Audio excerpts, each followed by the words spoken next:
There is a popular saying that charity begins at home. And what this means is that the way a child behaves in the house is the same way the child will behave outside the house. You cannot fake the life outside. When you behave negatively in the house, you will surely show outside. When you behave positively in the house, you will show outside. I keep telling people that you cannot fake the life outside. If you are a bad person inside, it's going to show that you are a bad person outside. And the people that knows you best is your family member. Is a family member. Is your father, your mother, your siblings knows you more than you know anybody. It is your husband that knows you more than you know anybody. It is your wife that knows you more than anybody knows you. So charity begins at home because the way you behave in the house eventually is going to show outside. And today we are going to discuss a very important article on our family magazine. The title is Family Relationship. This article is aligned a lot of ways of becoming a good person in the family because when you have a good relationship in your family, you are going to extend that same relationship to people outside. If you have a loving mind in the house, your kindness, you are close to people, you can share burdens with your family members, your siblings, your father, your son, your whatsoever. It's going to help you also share that relationship outside. If you have been in a toxic relationship in your home, that is the same attitude you are going to, dish out to someone else outside. So this article on our family magazine is a very interesting article that I want you to pay attention. If you've not gotten your own copy, I will advise you to get a copy. The direct link of this article is in this video. Just get it and read it yourself while we are going to review some important points here. You know, the family is the first school of a child. The family is the first school of a child. No matter how the kind of school you send your children to, no matter how expensive it is, yes, they might be very good. They may teach the child something very important, career wise, academical wise, fine, that is okay. But when it comes to relationship, attitude, you understand, communication, that starts in the home. You understand me? When the family is peaceful, when you grow up in a peaceful environment, you likely find yourself, attracting peace. You understand me? If you are this person that you don't like um, problem, you don't like crisis around, it's because of the home. You understand? There are some people that they are used to lousy environment. They are used to noise. There are a lot of things. And if you check back, it trace back to their home. And this is where they got it from. So that's the saying that charity begins at home. And this article on family relationship points out how we can have a good relationship in the home that can now give us a good relationship outside the home, in our workplace, in our schools. And so on. So now we have five attitude of creating a stronger family relationship. Five attitude of creating a stronger family relationship. Five attitude. And the number one says, be a giver. You know, some of us, if I in a home and you you give your child something or your younger sibling something, then ask them back, put the stuff behind. I had that experience. So the number one, the article said that you should be a giver. If you practice giving in your home, you are going to practice giving outside your home. When people say that someone is stingy and is not giving out something, and is not giving anybody something, he did not practice it while he was in the house. The parent did not practice, did not show him or her the way of giving. You understand me? Have you seen it and have you experienced something that you take something from your younger one and they start shouting, start crying, and your parents ask you to give them back that stuff so that they will stop crying. So they are now used to that attitude. You understand? So anytime you take something from your younger sibling, they cry. Your parents now ask you to return that stuff back so that they will keep quiet. This attitude now mold the child that whatever he or she has should not be given to another person. That is something that we should pay attention to. And there are some homes that if you take something from your younger siblings and they start crying, so your parent will ask you to don't give back and they will shout at your younger sibling. Can't you share what you have with someone? That attitude in the home plays a very important role in the life of an individual while growing up. The article says that be a giver. And it says a stronger family relationship requires a level of commitment. So giving is a commitment. This borders on the gift of your time, finances, attention, knowledge base, and your resources to improve the well-being of your family. You should give, but not only financially. You should give your time. You should give your attention. Some of us don't have, we don't give ourselves attention. We don't have time to sit with our family members, our siblings, and talk. We don't have time to sit with our father and mother and talk. We might not even know anything because we don't have that time. You should give your time, give your finances, give your attention, give your knowledge, and give your resources to improve the family. So having a very united family, a good family relationship, the first thing, be a giver. Don't just give money, give time. Don't just give time, give attention. Don't just give attention, give your knowledge about something. So you ask your siblings, what do you want? Just give your all and now give your resources. And the article goes on to say that a healthy relationship requires people who are willing to work towards it and do what it takes to create a stronger family bond. So when you give your time, when you give your resources, when you give your attention, give your knowledge, you are now creating an atmosphere for a stronger family bond. And the article goes on to say that it isn't enough to say you love your family, but what matters most is what you are doing to express that love. So writing that you love your family is not enough. You might say that on you can post on your status that you love your family. You might post on wherever, It's not about just saying it or posting it. It is you let the family know that you love them.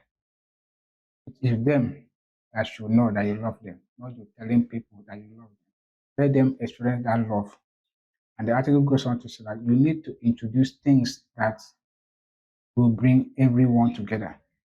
We need to introduce things that will bring everyone together. So share the laughter, share the meals, have fun, and have honest discussion. So sharing meals is one of the attributes that makes family have a stronger bond. You share your meals with your siblings, share your meals among your family. Say that you should share laughter. Laughter is expensive. Yeah, I was telling someone the other day that people pay money to laugh. People pay money. I've seen people pay money to attend comedy clubs just to laugh. They pay money to enter a comedy show because they want to laugh. Laughter is expensive. And the article says that you should share that laughter with your family. You create something that will make them happy, make them laugh. There's some people that they have not laughed before. There are some people that they have not laughed, not because they don't want to laugh, but what makes them laugh. If they don't practice laughing in the house, sometimes when you laugh and your father will shout at you and you laugh. It will be an atmosphere for laughing. So you share your laughter with your family member. You share your meals. So intentionally, they have given you guys meal. Maybe same, you are eating together. A little gesture of meat sharing will bring family bond. You give your sister or your brother two meats. You have to, she or he has to, and you now give her or him one of it. It brings family together. That's gesture alone. So the article said that you share your meals, share your laughter, then have fun, and then have honest discussion. This honest discussion is the most important thing. Sit down with your father and discuss. Sit down with your mother and discuss. Sit down with your siblings and have an honest discussion about anything and be open about it. If you are open up with your brother, open with your sister, you'll be able to be open outside in another relationship. There are things that you feel free to discuss. You'll be mature in the relationship if you practice this in the house. Giving is an essential ingredient to every healthy relationship. If you want to have a healthy family relationship, you should practice giving. The second attitude of having a good family relationship says forgive easily. Forgive easily. And it says most counselors encourage married couple to forgive each other before they are offended. So before your wife offends you, you should have this forgivable mind. And it goes on to say that when you do this, it's going to be part of the children. The truth is that Children monitors what their parent does in the house. I still have memories of what my parent did when I was young. So that one, there's nothing um, to argue about it. I have memories of things that my parent did while I was young. So if it was negative experience, I have them. If it was a positive experience, I have them. So the article says that you should forgive easily. It's not something your wife offends you and you keep talking for 3, 4 days. You are saying the same thing. And when you are doing this, your children are going to learn from you. But if you forgive your wife, you just let it be, and you forget about it. That your children are also going to learn from you. The article says that our family will always be our family. You can't exchange one for another, and you can't live angry with them forever. Our family is our family. There's nothing you can do about it. You cannot be part of my family when you are not part of my family. I cannot be part of your family when I cannot. So there's nothing you can do about it. Your family is your family. So no matter where you travel to, no matter where you go to, no matter whatever you become, you still have a family. Even if it's one person left. I have a friend of mine who lost the father, and I think some years later he lost the mother. And after the burial of the mother, he was telling me that I do not have anymore, depending on the challenges he was passing through during the burial of the mom. He do not have anybody. I said, no, bro, you have somebody. Even if it's one person left in your family, you have a family. Sometimes we in Africa, we believe that we don't play with families here in Africa. We don't play with families. And when it has to do with your roots, you know that even if it's one person you have never seen before, that the person has seen, you know that you belong to the family.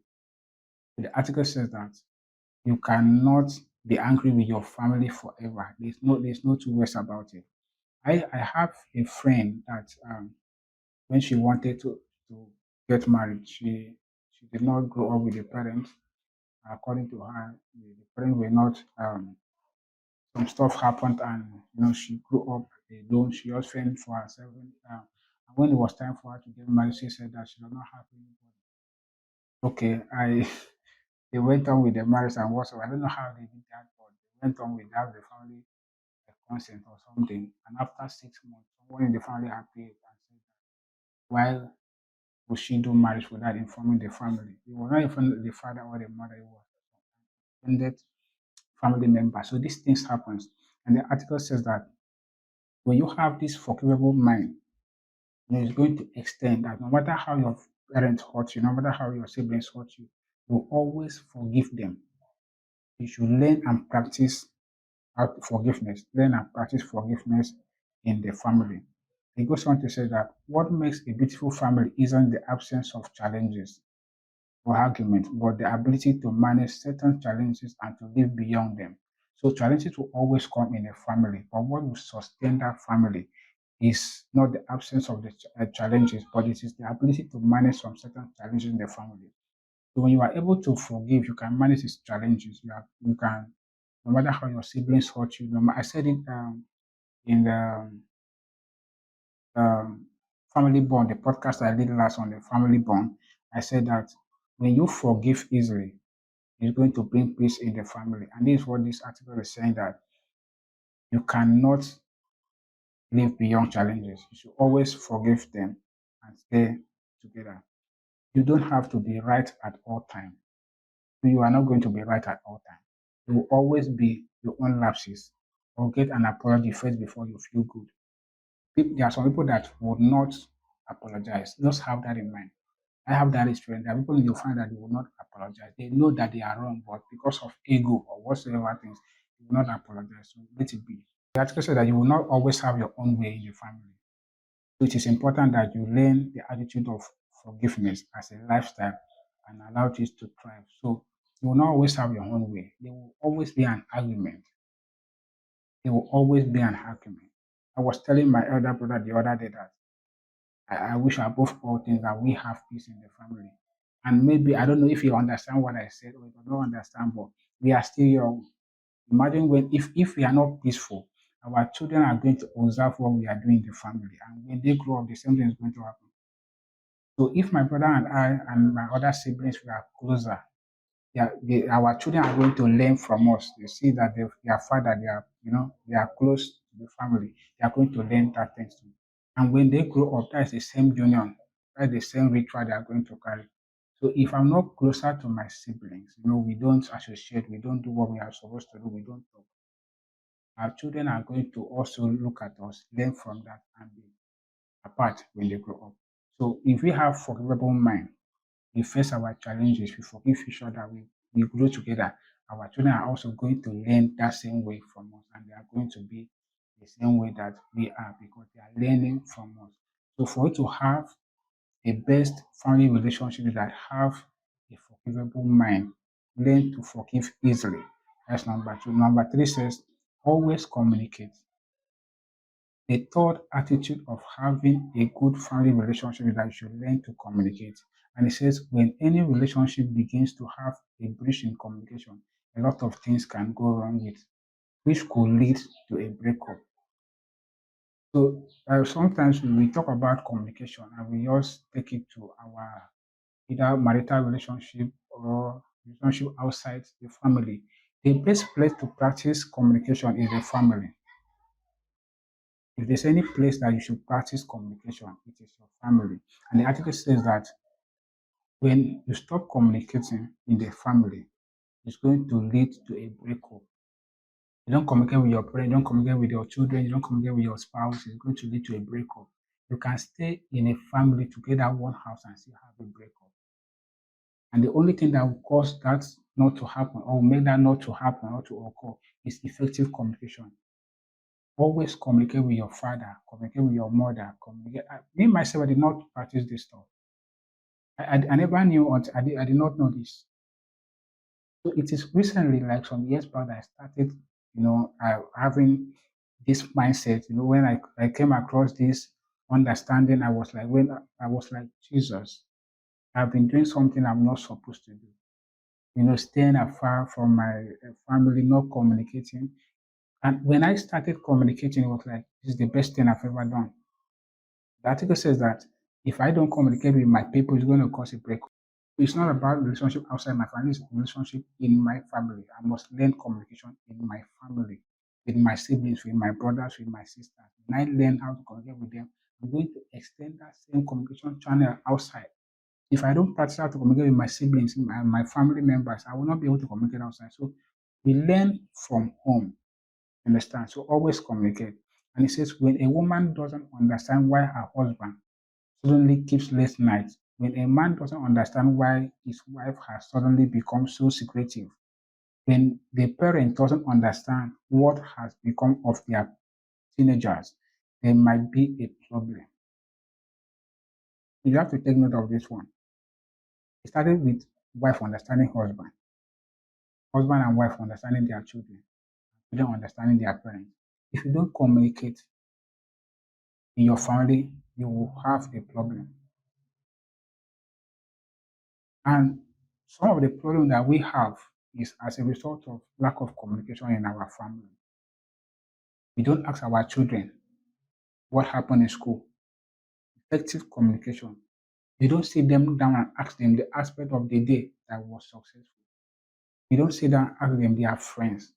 When you communicate with your family members, you are going to know a lot of things. And if you don't communicate, you also don't know a lot of things that eventually are going to affect the family, affect the individual, and affect the society. Communication matters in the family because it's from the family that will now get to the society, get to the nation, and get to wherever it's going to. So it says the absence of communication leads to assumptions. The absence of communication leads to assumptions. And what this means is that um, you might see, okay, let's say I pick something that's supposed to be in the sitting room and keeps it in the kitchen. If you don't ask me why I did that, you are going to assume whatsoever.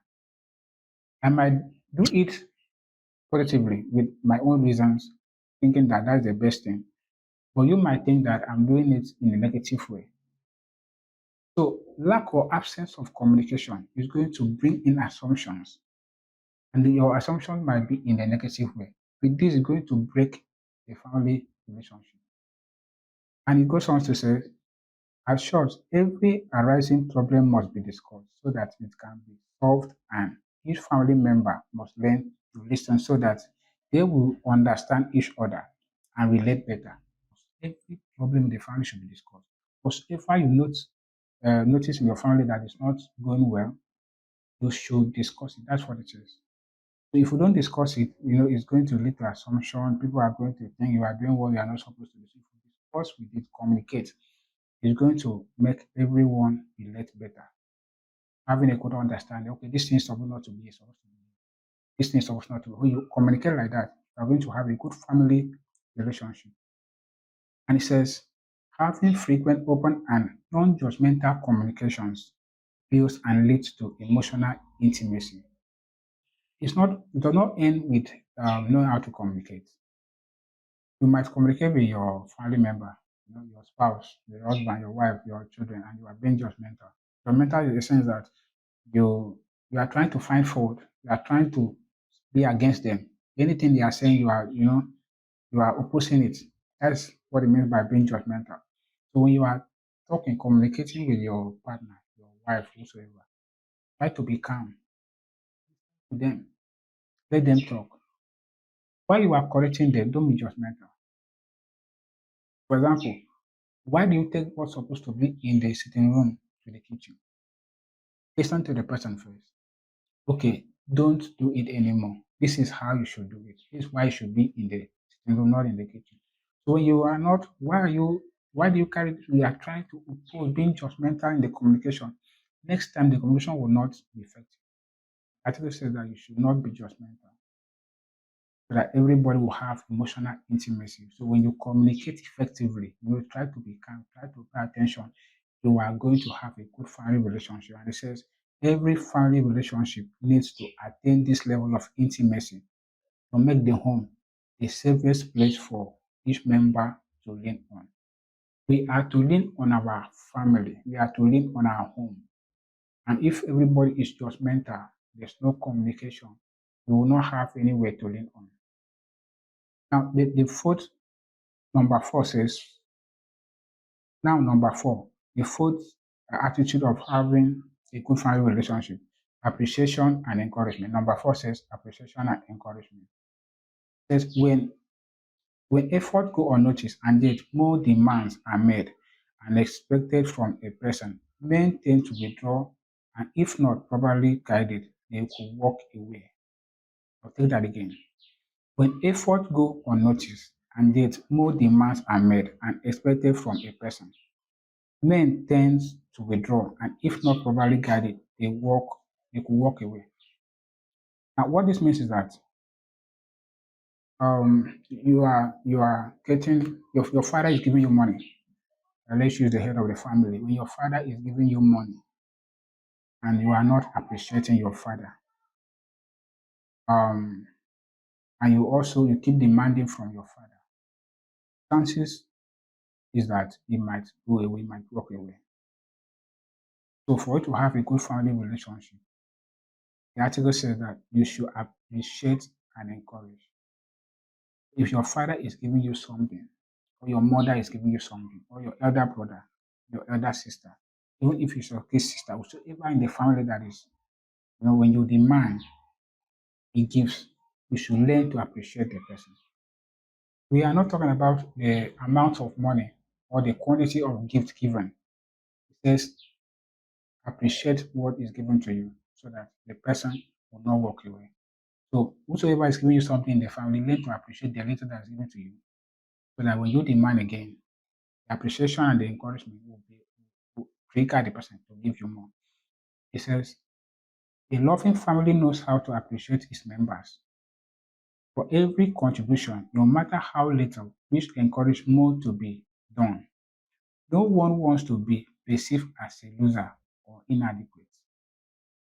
Nobody in the family wants to be perceived as a loser or inadequate. So everybody in the family should be a winner. So try to appreciate what you receive from the family. It may not even be a gift. Now, there are some little gestures that you need to appreciate. For example, now, you give your, okay, you come back as a husband to the house and your wife, have tidy up the house. The house is clean. It's everywhere. You should just, thank you. Try to appreciate that your wife. Encourage her. Now, with the appreciation and the encouragement, she's going to do better. So you come, maybe your son has done whatsoever, he has washed your car, he has done what, try to encourage your son, appreciate your son. So this is not about gifts, not about all about gifts. It's not all about gift or money. There are some certain things at house chores that should be done, and you should be able to appreciate and encourage them so that they can do other ones. If they keep washing your car, your children keep washing your car, keep cleaning their house, and you have never for one day appreciated them. This does not, it doesn't mean we are not talking about school fees here. We are not talking about buying clothes. Those are your responsibilities. Your responsibility is to send your children to school, to buy them clothes, give them shelter. So don't say that because of that they are paying back. No, there are certain things they should do for to encourage them. Doing that when they leave your house, they are going to live a better life in the society because they know that the father always encourages. So little effort you encourage them is going to sustain them outside your home. You will not always be there to guide them. So it is how you train them in the house. It's how you train your siblings, it's how you train your children that will now take them out of the home to the society. So you should always try to make them see themselves as winners and not be perceived as losers and or inadequate. It says, as such, everyone is in need of someone who believes in them and what they do. Yes, including me. I also believe I need someone that believes in me. I need a friend that believes in me. I need a family member that believes in me. So if you believe in me, it's going to really help me because I know, okay, someone believes in what I'm doing. So one person in the family that believes in another is enough for the person to strive. So everyone needs someone who believes in them. So if you believe in your siblings, you believe in your parents, believe in your children, it's going to make them feel better. It's going to help them. It's going to encourage them to do better. So you must always learn on how to believe in them, believe in your family members, believe in them, appreciate them and encourage them. And it goes on to say, you should believe in them, believe in their talents, and believe in their personality. You believe in your siblings, believe in your family members, believe in their talents, believe in their personalities. We all have talent, we all have personalities. So if you believe in the talents of your family member, the talent of your children, the talent of your siblings, talent of your wife, your husband, and believe in their unique personalities. Everybody have personality. Everybody have personality. So when you believe in them, it's going to make them closer to the family and it's going to have a good family relationship. It says for a family to grow stronger in its relationship, every member has to work on their attitude towards achieving this growth. So it is not about only father working towards this. It's not the same thing I was saying in family bond. If you want your family to grow, it is the effort of everybody's.